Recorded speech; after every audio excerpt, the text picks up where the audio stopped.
tenía todos los mexicanos esclavizados, las tiendas de raya eran malas, México estaba sumergido en la pobreza, nadie sabía leer, hablar ni escribir, todo estaba jodido. Pues en parte sí, y en parte no. Ahorita vamos a hablar un poquito de eso.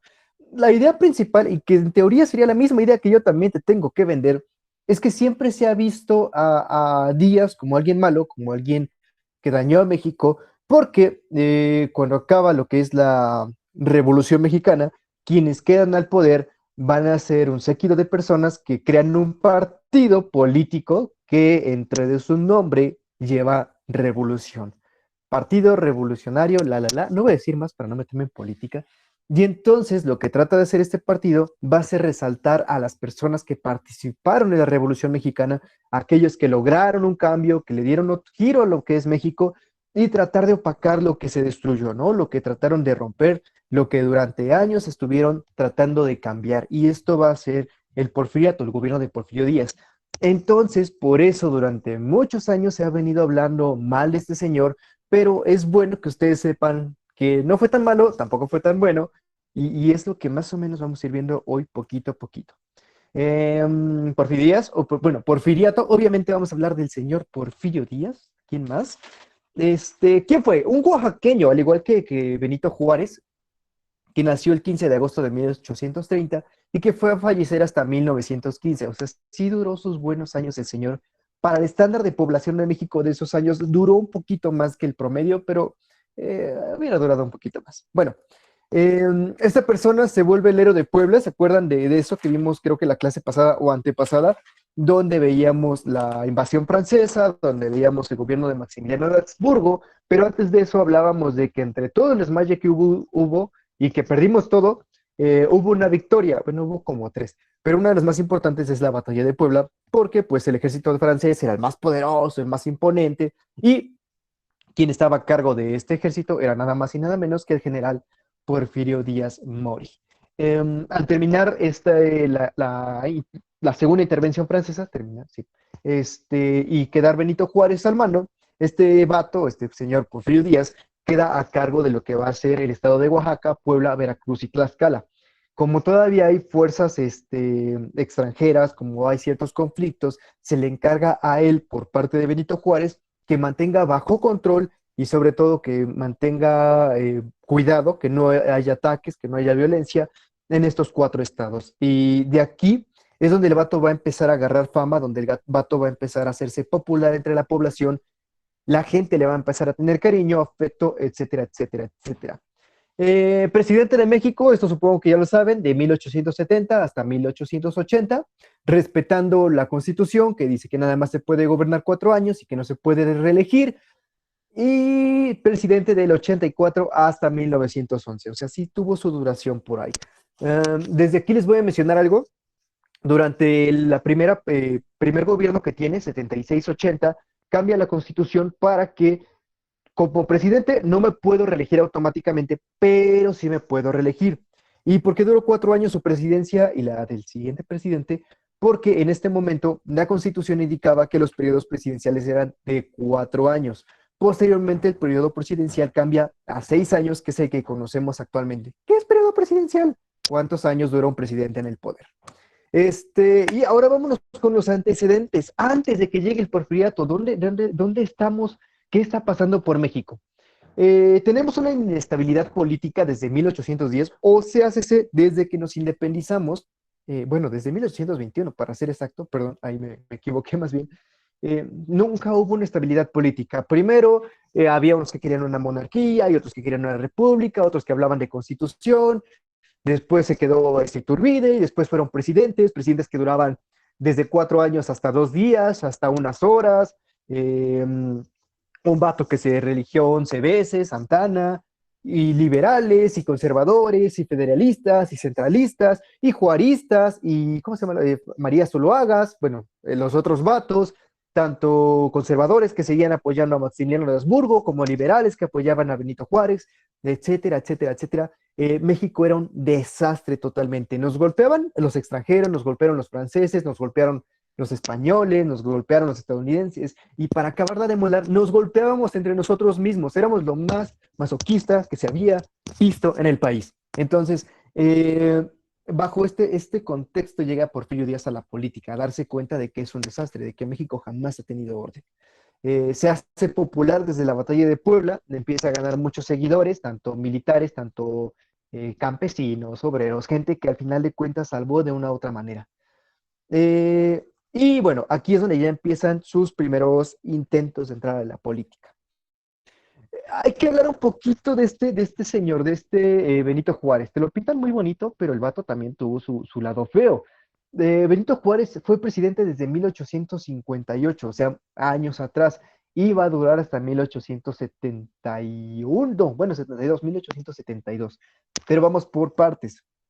Es presidente de México cuando está Félix María Zuluaga, es presidente de México cuando está Maximiliano de Habsburgo, se va Maximiliano de Habsburgo y Benito Juárez dice, no, pues ¿en quién se va a quedar de manos el México? No, pues yo me lo quedo en lo que vemos qué pasa. Se queda de presidente, modifica las leyes para poder ser reelegido otra vez y sigue con eso. En las elecciones del 67, 1867, se vuelve a postular Benito Juárez y por primera vez se postula Porfirio Díaz Mori al poder. Pierde Porfirio Díaz por una diferencia bastante grande y Benito Juárez se queda como presidente. Perdón, Porfirio Díaz se retira a lo que es la Noria, es un lugar por ahí, a reestructurar cómo estaba el gobierno, cómo estaba él, darse cuenta de que no fue tan agradable estar apoyando a Juárez, que al final de cuentas le dio la espalda, porque cuando se quiere postular para presidente y pierde ante Juárez, Juárez le dice, ¿qué crees, carnal? Me enteré por ahí de que te iban a reducir el ejército que tienes a tu mando de 12,000 hombres a solo 4,000 hombres. ¿Por qué? Porque el presidente dijo, ah, soy yo. Qué casualidad. Más o menos así. Juárez toma represalias ante que otra persona se haya postulado entre él, pero no es tan grave, no es tan grave todavía. Ahora sí, regresemos a esto. Pasamos a los años de 1870. Suceden las elecciones de 1871, donde otra vez Porfirio Díaz se vuelve a postular, se postula también Lerdo de Tejada y se postula Benito Juárez. Mágicamente, sorpresivamente, vuelve a ganar Benito Juárez y Porfirio Díaz así como de, oye, vato, ¿ya te gustó? No, ya está chida la silla presidencial, pero pues también comparte, presta, no seas gandalla. ¿Sabes qué? Voy a proclamar un nuevo lema que se va a llamar no reelección. Curiosamente, el lema de no reelección no nace con Francisco I. Madero en los años de 1900, nace desde los años 70, 1870, con lo que es Porfirio Díaz. Porfirio Díaz es el primero que menciona esto para evitar la reelección de Juárez. Sin embargo, bueno, Juárez gana, Lerdo, bueno, está viendo lo de Porfirio Díaz hacer un golpe de Estado, combatir a Juárez, detener su gobierno porque se le hace que ya es excedente, proclama lo que es el plan de la Noria y Juárez muere un añito después, 1972, quedando al poder el Lerdo de Tejada, que era como su segundo al mando, y desde aquí gobierna Lerdo de Tejada del 72 al 76. Llega 1876, reitero, en este año las elecciones son cada 4 años, y postula Porfirio Díaz y se postula Lerdo de Tejada para reelegirse. Porfirio Díaz así como de ya no manchen, o sea, que uno está de presidente, se reelige, se reelige, se reelige, se muere, llega su sucesor y también se quiere reelegir. No, no, no, esto está muy mal, esto no debe ser la política mexicana, esto es lo peor que puede pasarle a México. Y entonces estructura el plan de Tuxtepec, donde desconoce el gobierno de Manuel, de Lerdo de Tejada, y empieza su primer gobierno en lo que es 1876. Es su primer gobierno. Termina su periodo presidencial y cumple su palabra. Dice, no, no, o sea, yo no quiero convertirme en esas personas malas, esos que hablan de reelegirse, esos que no quieren soltar la silla presidencial. Yo voy a soltar la presidencia, voy a ir a hacer otras cosas, la. Sin embargo, de este periodo deja a su compadre, Manuel González, a cargo de lo que es la presidencia. Empieza a decir por todos lados, voten por él, sí, él es el bueno, sí, sí, él es el que debe de seguir el gobierno que se ha estipulado en estos años. Durante el primer gobierno de Díaz, hace un cambio en la Constitución donde permite que los presidentes se reelijan, pero no consecutivamente, porque Porfirio Díaz quiere volver a la presidencia. Cuando Manuel González, o sea, su compa, por cierto, aquí está escrito, no lo había visto, no había visto que lo había notado. Aquí, cuando Manuel González se queda como presidente, modifica las leyes a modo de que ahora sí cambie el periodo presidencial de 4 años a 6 años. Y por ahí otras modificaciones que van a hacer que Díaz llegue más fácil a la presidencia. Para lo que en 1884 Díaz llega al poder y de ahí hasta 1911. Ahora vamos, ya tenemos un panorama, ya sabemos más o menos qué pasó. Ahora sí vamos a hablar de lo que es el porfiriato. Es una cosa muy bella, trajo muchos cambios a México. Teníamos un descontrol social y un descontrol político enorme, no teníamos estructura, no sabíamos ni qué estábamos haciendo con nuestra existencia.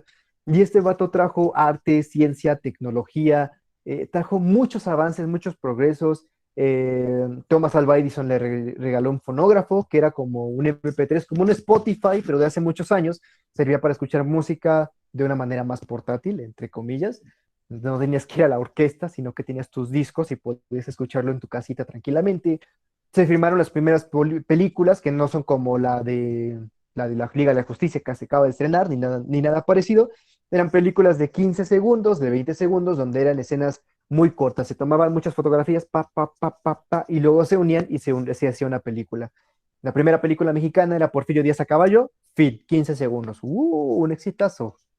Empezó a aumentar el ferrocarril. Cuando Porfirio Díaz recibe México, tenemos más o menos 900 kilómetros de vías ferroviarias. Cuando Porfirio Díaz deja México, tenemos 20.000 kilómetros. 20.000 kilómetros. Eso es muchísimo más de lo que se había visto en todos estos años.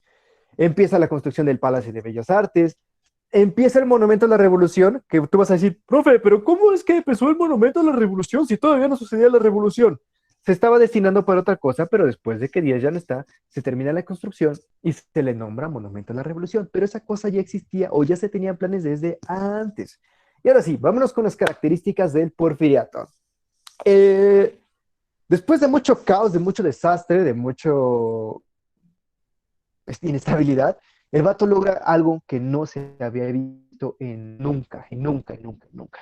Orden, paz y progreso. Su lema de gobierno fue orden y progreso, pero hay que agregarle paz para explicar un punto. Busca la estabilidad mexicana, tanto en lo económico como en lo político como en lo social. ¿De qué manera? De una manera muy no grata, que es la violencia, el asesinato. Veo que hay un grupo que quiere que sea un gobierno monárquico y yo quiero que sea una república porque yo soy presidente. Pues los mato. Veo que hay unas personas que quieren que sea un gobierno donde todas las personas tengan voz y voto, pero yo solamente quiero que expertos en política, en ciencia y tecnología sean los que tengan voz y voto, pues los mato. Veo que unas personas están hablando mal de mí, pues los mato. Veo que algunas personas se están quejando de que hay pocos recursos naturales o poca distribución del dinero, perdón, pues los mato. Y así de sencillo. Y entonces, si ya no tienes un grupo de revueltas, si ya no tienes un grupo de centralistas o federalistas que te están haciendo ruido, que te están haciendo violencia en las calles, pues hay paz. Si ya mataste a todos los enemigos que tenías, si ya tenías a todas las personas que estaban de revoltosos, gritando, pegando, vandalizando, rayando paredes, los matas, pues hay paz. Triste, pero cierto. Entonces, una de las políticas, bueno, una de las frases, perdón, de Díaz era mátalos en caliente y después averiguas. Primero, si ves que hay un relajo, tú desaparécelos y ya después ves si era cierto eso o no. Entonces, uno de los principales cambios con Díaz es que hay paz. A costa de sangre, a costa de muerte, a costa de muchas cosas. Sí, pero una paz que no se había visto nunca en México. Eso es algo muy importante de tomar. Tenemos con este señor el primer superávit. ¿Qué es eso, profesor? Durante todos los gobiernos de México, siempre se gasta más de lo que se produce. Por impuestos, por lo que sea, siempre se gasta más, siempre hay un gasto, o quedamos en números rojos, o bueno, ceros, o sea, quedamos tablas, no debemos, no tenemos ganancias, pero ahí estamos, ¿no? Y con Porfirio Díaz resulta ser que nos sobra dinero. Acabamos las obras públicas, tenemos ya construcciones, tenemos inversión tecnológica, y de repente, ¡pum! Oye, sobró dinero. Oh, qué chido, pues hay que invertirlo. Y el peso mexicano, durante el gobierno de Porfirio Díaz, un peso valía $1. Y por unos días, un peso valía 98 centavos de dólar. O sea que el peso valía más que el dólar. Estamos hablando de hace 100 años. Ahorita un dólar nos vale 20 y algo de pesos, 20 pesos, no recuerdo bien ahorita. Pero en este momento, o sea, hace 100 años, este vato había logrado que nuestra estabilidad económica fuera tal que estaba a la par de Estados Unidos. Hay que recordar que también Estados Unidos estaba viviendo cosas muy diferentes, pero esta parte que no se ha vuelto a ver en el mundo. Trae a México lo que es el ferrocarril, bueno, no trae a México el ferrocarril, sino que impulsa el ferrocarril, trae a teléfono el teléfono, trae a México el teléfono, perdón, trae la electricidad, trae fábricas y es el promotor de desenterramiento de Teotihuacán, el descubrimiento de Teotihuacán. Eh, de hecho, el vato, dicen por ahí, que era muy fanático de esto, que a sus 70 años se aventaba todavía a subir la pirámide del Sol. Tal vez algunos la conozcan, tal vez algunos no, pero pues sí está bastante altita para una persona de 70 años, pero lo hacía el don, era bueno en eso. Y bueno, toda esta industria, esta manufactura, todo lo que sea, tiene un costo y principalmente va a ser que vamos a permitir la inversión extranjera, o sea, hace que otros vatos vengan a meter mano en nuestra economía, pero que a fin de cuentas nos va a dejar dinero. Y por otro lado, se crean lo que son los latifundios, que son extensiones de tierras enormes, por simplemente Porfirio Díaz, bueno, no Porfirio Díaz, las personas que trabajaban con Porfirio Díaz llegaban a un lugar y decían, mira, aquí hay 5,000 hectáreas, no, pues me las quedo. Oye, pero hay personas que están viviendo ahí, ahí tienen sus casas, ahí tienen sus cultivos, ¿tienen papeles? No, pues es que nunca se ha hablado de papeles por aquí. ¿Tienen papeles de la tierra? No, no, pues es que nunca se ha estipulado que eso sea necesario.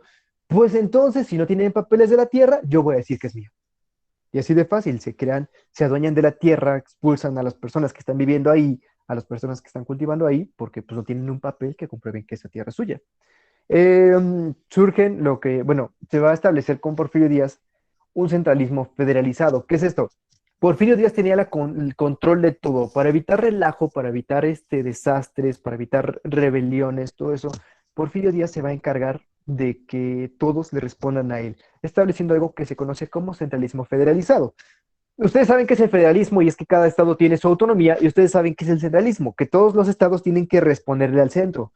Pues bueno, si tú tenías un problema, ibas al centro de tu estado, no sé, vivías en Nuevo León, ibas a tu capital, Monterrey, ¿sí es así? Bueno, como sea, vivías en Jalisco, ibas a tu capital, Guadalajara, y de ahí te tenían que solucionar el problema, ¿no? Pues lo que hacían es que los gobiernos tenían que responderle directamente a Díaz. O sea, era federal, sí, porque tú no tenías que venir al centro de México, tú solamente ibas al centro de tu estado, pero era centralizado porque todos ellos tenían que venir al centro del país a ver si Porfirio Díaz decía que sí o si Porfirio Díaz decía que no.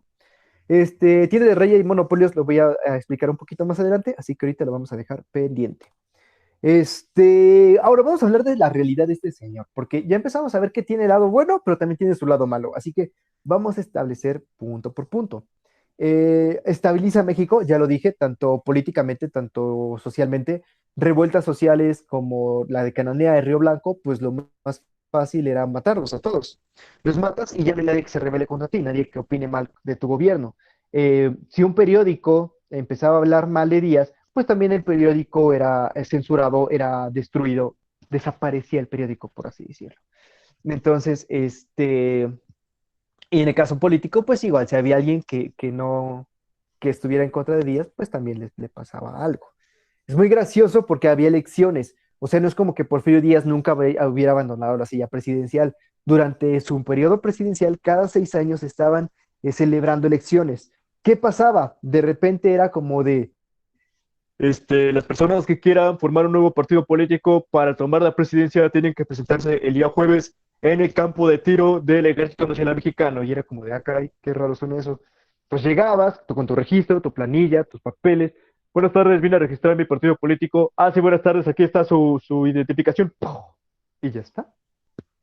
No tienes que enfrentar. Y de repente llegaba el día de las elecciones y era de, bueno, hoy se van a celebrar las elecciones, vamos a votar para el nuevo presidente, tenemos en las urnas al señor Porfirio Díaz y se supone que tendría que haber otro partido, pero misteriosamente no llegó, no sabemos por qué no llegó, no tenemos ni la más mínima idea de por qué no llegó. Entonces la única opción para votar el día de hoy es Porfirio Díaz. Quien esté a favor, por favor vote. Quien no vaya a votar por Porfirio Díaz, por favor salga de la sala.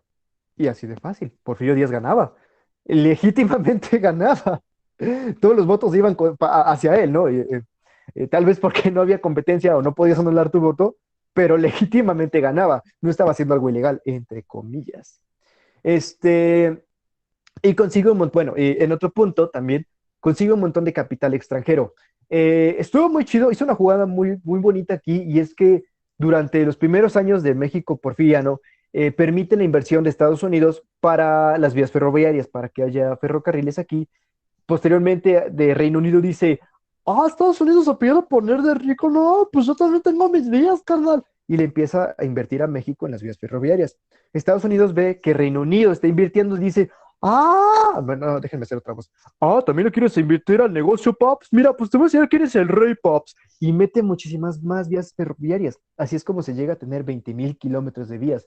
Y entonces, por ahí de 1907, 8, 9, no recuerdo bien, Porfirio Díaz dice, pues, ¿están en México? Pues son mexicanas. Y yo digo que a partir de hoy, las vías ferroviarias son mexicanas. Se supone que las vías ferroviarias o los ferrocarriles de México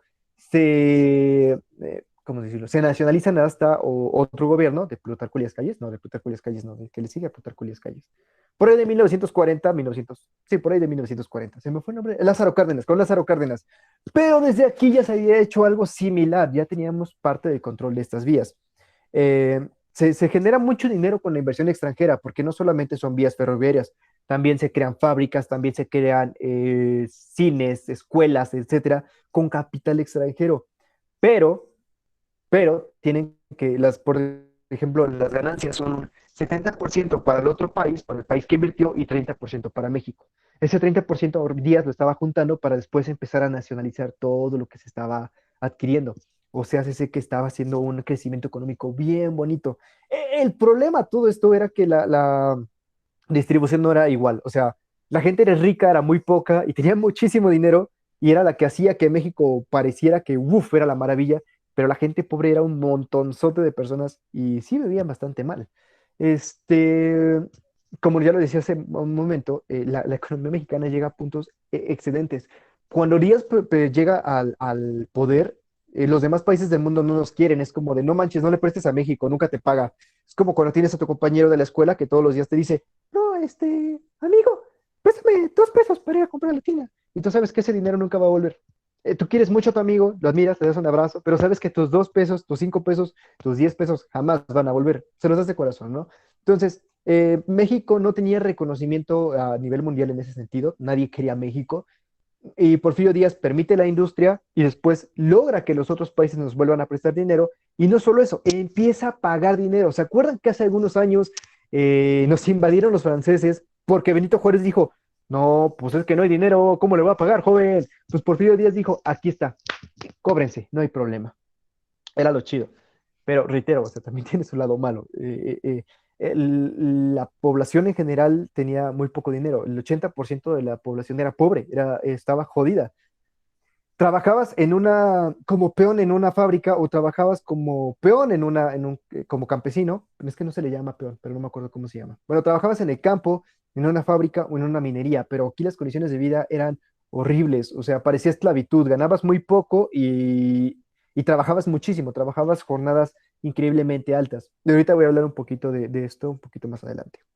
El vato Díaz impulsa lo que es la industria, el arte, la tecnología, los cambios en general. Es un México mucho más moderno, es un México que no se reconocería, ya no son las calles de tierra que se habían visto por años, ya hay un poquito de pavimento, ya empezamos a ver iluminación pública, ya empezamos a ver que si hay alguien en Chiapas que me quiere comunicar algo, no tengo que enviarle una carta y esperarme un mes a que llegue, sino que tengo un telégrafo, esa cosita que hace pip, pip, pip, pip, pip, o un teléfono, y puedo hacer una llamada hasta el otro lado. O sea, es una época de cambios maravillosa, pero reitero, o sea, tiene un precio, tiene un costo. Entonces, bueno, como último punto de esta diapositiva, todavía falta una más, eh, Díaz trae la paz, o sea, trae la paz en todos los sentidos, pero hay un precio, ¿no? Como ya lo decía, si tú tenías un periódico y de pronto querías hablar mal de Díaz, querías ponerte en contra de él, simplemente pues desaparecías. Ya no estabas, dejabas de existir. Y era como del vato ¿cuál? El que vino el otro día con unos panfletos, no sé de qué me hablas, yo nunca había nadie con unos panfletos. Entonces, parte de la política que se está implementando con Porfirio Díaz. O lo matas, o lo desapareces, o lo que sea, pero te evitas problemas. ¿Cómo podemos ver a Díaz? ¿Cómo podemos ver a este señor? Yo siempre lo he establecido como un mal necesario. México, reitero, viene de un proceso que vale popó de una forma o de otra, y entonces necesitábamos una mano dura que pusiera orden a todo lo que se había echado a perder durante muchísimos años. En palabras de Porfirio Díaz, decía que México pasó de la anarquía a la paz, de la miseria a la riqueza, del desprestigio al crédito y del aislamiento internacional al reconocimiento universal. Teníamos el mismo valor que el dólar, México ya figuraba a nivel mundial, o sea, ya la gente decía, no manches, México, o sea, suena bonito. Ya había, ¿cómo se llama? Visitas extranjeras, turismo. Ya había gente que venía para acá, para México, pues, para generar, para gastar dinero, lo cual era una cosa increíble. Pero vamos por partes. La clase alta, reitero, disfrutaba de todo esto. Los que tenían dinero tenían acceso a la tecnología, al arte, a los lujos. Con ellos se crean hospitales, se crea la UNAM, que para este momento no se llama UNAM, no se llama Universidad Nacional Autónoma de México, solo se llama Universidad Nacional. Y en pocas palabras, había dinero. Em, pero, bueno, también viene esta parte. Les comentaba hace un momento, un vato veía un montón de terreno, lo quería, lo tomaba a la fuerza, y esto se le va a llamar latifundio, una cantidad enorme de terreno que no te vas a imaginar jamás en manos de una sola persona, porque no tenían papeles del territorio, entonces simplemente lo tomaban a la fuerza y decían que era suyo. Las minas incrementaron su producción, de hecho nos convertimos en el segundo país productor de cobre en estos años. La industria incrementó, teníamos máquinas textiles, teníamos máquinas que no se habían visto nunca antes aquí, y pues obviamente las vías ferroviarias de las que ya hablé muchísimo. El control de las vías ferroviarias cambia algo radicalmente del mundo. Ya no tienes que esperar un mes para una carta, ya no tienes que esperar un mes para que el producto que compraste llegue a su destino, sino que llega más rápido, llega en cuestión de días. Y no solo eso, sino que al haber una estación de tren, va a llegar la señora a poner su puestecito de quesadillas, a poner su puestecito de tacos, y empieza a haber mucho más movimiento económico, mucho más, bueno, se empiezan a hacer pequeñas ciudades o pequeños pueblos al lado de lo que son bueno, las estaciones de ferrocarril, perdón, se me fue la onda. Logra Porfirio Díaz recuperar el crédito internacional, el recuerdo ya no nos prestaban dinero, la gente admira a México, ya dicen, ok, México despegó, México genera sus primeros bancos, no recuerdo, son dos que ahorita no me acuerdo cómo se llaman, que después se convierten en el Banco Nacional de México, que ahorita se conoce como Banamex. Empiezan a pagarse las deudas, tenemos dinero que nos sobra, tenemos la inversión extranjera. México asciende muchísimo a nivel general, pero por otro lado tenemos a la clase baja, que está absorbida por algo llamado tienda de raya. Muchos de ustedes ya me lo enseñaron en los trabajos pasados, que ya lo ubicaron. Tú vas, te dicen, joven, le vendo la canasta básica a 8 pesos. Pero señor, a mí me pagan 7 pesos. Pues usted dice, se le puede prestar el peso, no hay problema, y ya está. Ah, ok, está bien, préstame el peso. Entonces tú ya le debes un peso a la tienda. Y no la tienda de raya era una tienda que estaba dentro de la mina, dentro de la fábrica, dentro del latifundio donde tú estabas trabajando. Y la siguiente semana lo mismo. Joven, la despensa básica que le incluye todo para su semana cuesta 8 pesos.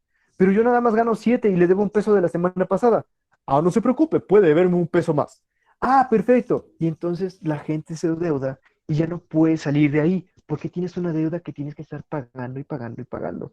Si en algún momento es muy feo, una fábrica tiene una cierta cantidad de trabajadores, ¿no? 20. Entonces uno empieza a decir, no, es que me pagan muy poco, me tratan como negro, me pegan todos los días, yo ya no quiero trabajar aquí.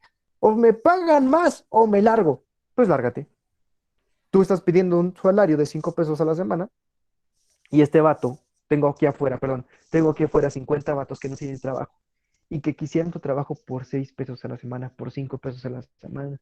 Si tú no quieres trabajar, lárgate, yo no tengo problema. Así de sencillo era correr a alguien porque había mucha mano de obra, había muchas personas. Cuando les quitan las tierras a los campesinos, cuando le quitan el trabajo, su fuente de alimento, pues estas personas o se meten a trabajar en los mismos latifundios que les acababan de quitar, o sea, en la tierra que era de ellos y les quitaron, o se van a las minas o se van a la industria. a, no sé, a alguno que otro campesino que todavía tiene su tierra, tú trabajas la tierra y no te da dinero automáticamente. Tienes que esperar 3, 6, 9 meses, depende del cultivo, para poder generar dinero. Entonces, tú de repente te das cuenta de que si te vas a una fábrica, te pagan cada semana. Y tal vez ganes mucho menos, tal vez ganes la mitad o hasta una tercera parte de lo que ganabas. Pero en vez de esperarte 3 meses, donde el primer mes vives muy bien, el segundo mes más o menos vives, y el tercer mes ya estás viendo qué rascas del suelo para comer, te van a pagar cada semana. Y vas a ganar menos dinero, sí, pero te van a pagar constantemente, vas a tener dinero más rápidamente. Entonces, mucha gente se deja ir con esta idea y se mete a trabajar en minas, industrias, latifundios, etcétera, etcétera, etcétera, etcétera. Este, Algo muy importante es también la población analfabeta. El 80% de México no sabía leer ni escribir. Entonces, si tú le decías, aquí en tu cheque dice que tienes que ir a cobrar 5 pesos y el cheque decía 7, pues tú no sabías leer. Ibas a hacer lo que te dijeran porque no sabías leer. Entonces, era una situación muy complicada. Am, También hay que destacar que surge la clase media, porque antes solamente existía la clase alta, los ricos, y la clase baja, los pobres.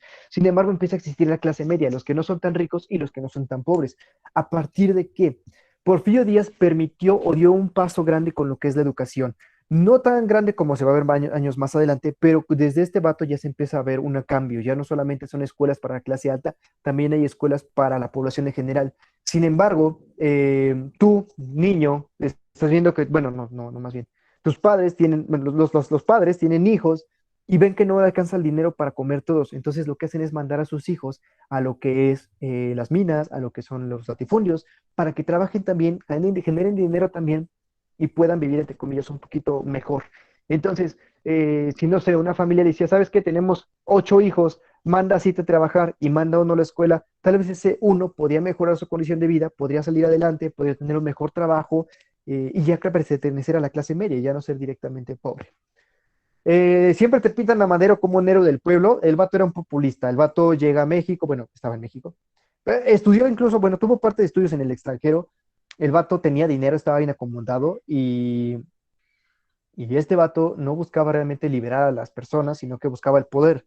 Le empieza a decir al mundo, no, yo te voy a devolver las tierras que te quitó Porfirio Díaz, no, yo voy a evitar tu deuda en la tienda de raya. Y entonces, si tú estás jodido económicamente, si tú te estás muriendo de hambre y alguien te viene a hablar y te va a decir, te voy a regalar tierra, te voy a regalar dinero, pues obviamente lo vas a seguir. Por eso mucha gente sigue a Madero, pero todo lo que viene con Madero, todo lo que viene desde la entrevista a Díaz Krillman, que es muy importante, todo lo que viene con la revolución lo vamos a ver hasta dentro de vacaciones, porque es un tema totalmente separado. Bueno, termino con este dato importante. Durante 1906, 8, no recuerdo bien, eh, Porfirio Díaz se entrevista con un estadounidense llamado, bueno, apellidado Krillman, donde en nuestra entrevista, ay, ¿se entrevista con? ¿Dónde? No, no, no, entrevista, oh, perdón. Bueno, habla con esta persona y le dice que México ya está listo para un cambio, que ya está dispuesto él a dejar la presidencia, que ya se necesita un nuevo aire. Realmente no lo decía en serio, pero algunas personas se lo toman en serio, entonces empiezan a moverse más dentro de la política para lograr quitar a Díaz. Es ridículo porque Porfirio Díaz sale de la presidencia en 1911 y fallece en 1915. Bien lo pudieron haber dejado acabar porque la clase media empieza a surgir en los años de 1900, por ahí de 1904, 1906, empieza a haber una mejor estabilidad económica. Probablemente si Porfirio Díaz hubiera acabado su trabajo, la situación de las personas en pobreza extrema hubiera incrementado poquito, poquito, poquito, poquito. Era un plan a largo plazo, o sea, unos 20 años tal vez, y tal vez Porfirio Díaz no iba a vivir tanto, pero pudo haber mejorado la situación económica de México y bueno, hasta ahí. Y reitero, siempre te lo hacen ver como el malo porque pues quien ganó la revolución pues fueron pleonasmo, los revolucionarios y todo el gobierno desde 1930 y algo hasta el 2000 lo gobernó un mismo partido que en su nombre lleva la palabra revolución. Entonces hay que hacer grande a los héroes revolucionarios, hay que hacer chiquito al vato que tuvimos que quitar, ¿no? Entonces, por eso siempre se desprestigia a Díaz. Sí fue malo, sí, no, él no fue el que permitió la esclavitud, él no fue el que, no esclavitud, él no fue el que permitió la explotación, el que permitió el que hizo, perdón, no fue el que estableció los tratos malos en las fábricas ni las tiendas de raya, pero lo permitió, dejó que pasara, o sea, no es libre de pecado, pero tampoco es el culpable de, no es buena persona, no es mala persona, siempre he dicho que se preocupó por México, tal vez no por su población, pero sí por su economía y por su estructura política. Dio paz a la fuerza, a trancazos, a muerte, pero dio paz. Entonces, denme un segundo, dejo de grabar. Eso sería todo para los que vean este video después. Saludos. Y